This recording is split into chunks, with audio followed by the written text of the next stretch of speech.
अगर आपका इबादत करने में दिल नहीं लग रहा है और आप ऐसा सोच रहे हो ऐसी बेदिली की इबादत कबूल हो रही है या नहीं हो रही है, तो ऐसे में इबादत करना छोड़ देना चाहिए।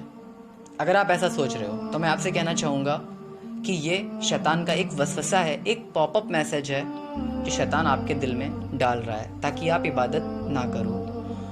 आप जैसी भी इबादत कर रहे हो, बेदिली कर रहे हो, बेदिली से कर रहे हो या दिल से कर रहे हो, कबूल करने वाली ज़ात अल्लाह ताला की है। लेकिन ये सोच के छोड़ देना कि कबूल हो रही है या नहीं हो रही है, ये तो गलत है। ये तो शैतान को जीत दे देना जैसा हुआ, अल्लाह ताला को नाराज़ कर देना हुआ। तो आपको इबादत नहीं छोड़नी है, आपको नमाज नहीं छोड़नी है। आपके जहन में जितने भी वसवसे आए, जितने भी पॉपअप मैसेज आए, आपके जैसे ही पॉपअप मैसेज आए आप उनसे बाहर निकलिए और फ़ौरन इबादत पे ध्यान लगाइए। और कबूल करने वाली ज़ात अल्लाह ताला की है।